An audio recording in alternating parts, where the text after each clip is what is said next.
জামাত কর্মী সমাজকর্মী, জামাত কর্মী সমাজকর্মী, অর্থাৎ যিনি জামাত কর্মী তিনি সমাজকর্মী। আমরা মুসলমানরা এখান থেকে অনেক দূরে সরে গেছি। এখন ইসলামের এই মহান শিক্ষাকে খ্রিস্টানরা নিয়ে তারা নোবেল পুরস্কার পাচ্ছে। আপনাদের মনে আছে মাদার তেরেসার কথা, যে কলকাতায় হাসপাতাল মানুষের কল্যাণের জন্য তৈরি করে সেবা দিয়ে দিয়ে নোবেল পুরস্কার প্রাপ্ত হয়েছে। মূলত এটা মুসলমানদের কাজ, মুসলমানদের কাছ থেকে তারা শিখে নিয়েছেন, আমরা হারিয়ে ফেলছি। আর ইসলাম বিজয়ী হয়েছে সমাজ কল্যাণের জোরে, সমাজ কল্যাণের বৌদ্ধতে, মানুষের খেদমতের মধ্য দিয়ে। আসসালামু আলাইকুম রহমতুল্লাহ। সুপ্রিয় দর্শক, বাংলাদেশ জামাতে ইসলামের ঢাকা মহানগরীর দক্ষিণে নায়েবে আমির আব্দুস সবির ফকির সাহেব অসাধারণ একটা বক্তব্য দিয়েছে, সেই ভিডিওটাই আপনাদের দেখাবো। তিনি বলেছেন যে জামাতের কর্মী মানে সমাজকর্মী, নিজেকে গড়ে তুলে জনতার সেবায় নিয়োজিত করায় জামাতে ইসলামের স্লোগান। তো চলুন আমরা আব্দুস সবির ফকির সাহেবের সেই মূল্যবান ভিডিওটা দেখে আসি। কারণ আল্লাহ তাআলা আমাদের সৃষ্টি করেছেন মানুষের কল্যাণের জন্য। মানব সেবাই আমাদের মূল কার্যক্রম, মানুষকে সেবা করতে হবে, এটা দিয়ে আল্লাহ পৃথিবীতে আমাদেরকে পাঠিয়েছে। খেদমতে খালক যেটাকে আমরা বলে থাকি। আর এটাকে অবলম্বন করে জামাত ইসলামীর আমাদের কর্মসূচির ৩ নম্বর ধারায় এটা যুক্ত করা হয়েছে। দাওয়াত প্রশিক্ষণের পরেই এটা আছে। ৪ নম্বর হলো রাজনৈতিক কর্মসূচি। এই ৩ নম্বর কর্মসূচির বাস্তবায়ন হবে ৪ নম্বরে গিয়ে। এভাবেই আমাদের কার্যক্রমটা পরিচালিত হচ্ছে। আমরা মুসলমানরা এখান থেকে অনেক দূরে সরে গেছি। এখন ইসলামের এই মহান শিক্ষাকে খ্রিস্টানরা নিয়ে তারা নোবেল পুরস্কার পাচ্ছে। আপনাদের মনে আছে মাদার তেরেসার কথা, যে কলকাতায় হাসপাতাল মানুষের কল্যাণের জন্য তৈরি করে সেবা দিয়ে দিয়ে নোবেল পুরস্কার প্রাপ্ত হয়েছে। মূলত এটা মুসলমানদের কাজ, মুসলমানদের কাছ থেকে তারা শিখে নিয়েছেন, আমরা হারিয়ে ফেলছি। আমরা এটা হারিয়ে ফেলার কারণেই আমরা এখন পিছনের দিকে চলে গিয়েছি। এখন আমাদেরকে ওদের কাছ থেকে মানবতার সেবা নিতে হয়, শিক্ষা নিতে হয়, মানবতার প্রশিক্ষণ তাদের কাছ থেকে নিতে হচ্ছে। অথচ এটা প্রশিক্ষক ছিলামই আমরা। জেরুজালেম নিয়ে যুদ্ধ হচ্ছে, খ্রিস্টান রাজা রিচার্ড এবং গাজী সালাউদ্দিন, মুসলিম রাজা, মুসলিম শাসক, প্রচন্ড যুদ্ধ হচ্ছে। যুদ্ধে কেউ কাউকে হারাতে পারছে না, সমানে সমান। হঠাৎ রিচার্ড শিবিরে দেখা গেল সাদা পতাকা, শান্তির পতাকা। গাজী সালাউদ্দিন চিন্তিত হয়ে পড়লেন, ওখানে কি হয়েছে যে হঠাৎ করে তারা সাদা পতাকা উত্তোলন করলো। তিনি গোয়েন্দা পাঠিয়ে দিলেন। গোয়েন্দা পাঠানোর পরে খবর পেলেন যে রিচার্ড প্রচন্ড রকমের অসুস্থ, অনেক ডাক্তার হেকিম তাদের সাথে আছে, তাদের চিকিৎসা কোনো কাজ হচ্ছে না। তখন গাজী সালাউদ্দিন হেকিমের বেশ ধারণ করলেন এবং চিকিৎসার সমস্ত কার্যক্রম ঔষধপত্র নিয়ে সেখানে চলে গেলেন রিচার্ড শিবিরে।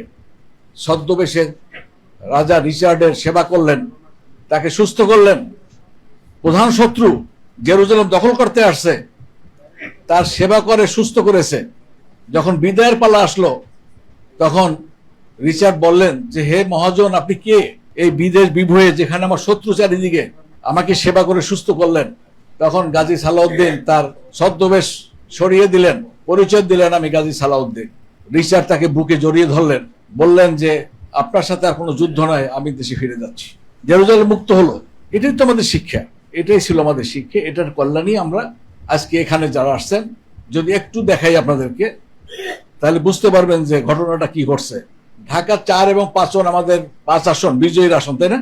ঢাকা ৪ এবং ৫ দুইটা তো বিজয়ী আসন ঢাকা মহানগরীতে। একটু কারা কারা আসছেন হাত তুলেন তো, ঢাকা ৪ এবং ৫ থেকে একটু হাত তুলবেন।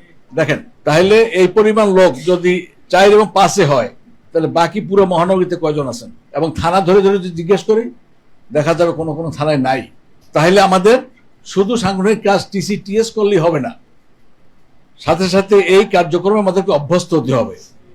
এখন আলহামদুলিল্লাহ ঢাকা মহানগরীতে এখন জামাত ইসলামী দেখলে মানুষ বুঝে যে তিনি একজন সমাজকর্মী। সমাজকর্মী তো তারা অতটা বুঝে না। বুঝে তার কাছে গেলে ইবনে সিনায় সিরিয়ালটা আগে দেওয়া যাবে, একটু পরীক্ষা নিরীক্ষার একটু পার্সেন্টেজটা বাড়িয়ে দেওয়া যাবে, আমাকে একটু আদর যত্ন করে ডাক্তারের কাছে আগে নিয়ে যাবে। এই জন্য খুঁজে ওর সভাপতি কি আছে এখানে, একজন রুগী নিয়ে যাবে, খুঁজে না? কি আপনার খুঁজে না? আমার কাছে প্রমাণ আছে, অনেক খুঁজে আপনাদেরকে, যে একটু যদি বলে দেন। রেটিনা ছাত্রীকে, নিজের মেয়েকে কোচিং করাবে, ভাগ্নিকে কোচিং করাবে, ভর্তি হইতে হবে, একটু কমাই দেওয়া যায় কিনা, তো টেলিফোন করে যে ভাই একটু কমিশন একটু কমাই দেওয়া যায় কিনা। এটা কি সমাজসেবামূলক কাজ না? আপনি একটু বললেন, তাকে ১,০০০ টাকা কমাই দিল অথবা ২,০০০ টাকা কমিয়ে দিল, বিরাট খেদমত হয়ে গেল। বিয়ে তো ভর্তি হবেন, আপনার পিছনে পিছনে ঘুরে, ভাই বিয়ে তো একটু বলে দেন, যদি আমার এই সেশনটা আমি টাকাটা জোগাড় করতে পারছি না, একটু কমে যদি নেয়। তা আপনি কি বিয়ের কেউ? আপনি তো বিয়ের কেউ না, অথচ আপনার কাছে ঘুরতেছে, জানে যে আপনি টেলিফোনটা করলে কিছু না কিছু কাজ হবে।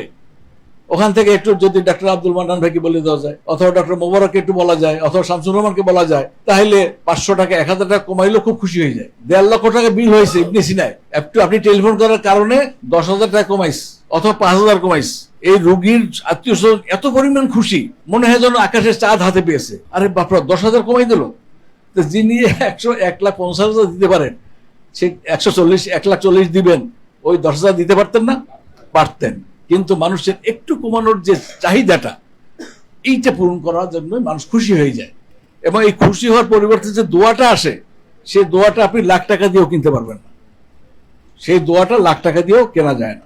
আমাদের স্লোগানই হলো এখন জামাত কর্মী মানে সমাজ কর্মী। মানে বলার দরকার নাই, জামাত কর্মী সমাজ কর্মী, জামাত কর্মী সমাজ কর্মী, অর্থাৎ যিনি জামাত কর্মী তিনি সমাজ কর্মী। এটার উদাহরণ আপনাদের হামিদ ভাই অনেক ব্যাখ্যা করেছেন, বিস্তারিত বর্ণনা দিয়েছেন। কোরবানির সময় আপনারা ব্যাপক কাজ করেন। 1 টুকরো গোশত, আধা কেজি গোশত, 1 পোয়া গোশত, 1 কেজি গোশত পৌঁছে দেওয়ার পরে মানুষ যে কি পরিমাণ খুশি হয়, এটা আপনি চিন্তাই করতে পারবেন না। চেহারার দিকে তাকাইলে বোঝা যায় যে কি আনন্দিত তারা। তার রেজাল্টও কিন্তু আমরা পাচ্ছি।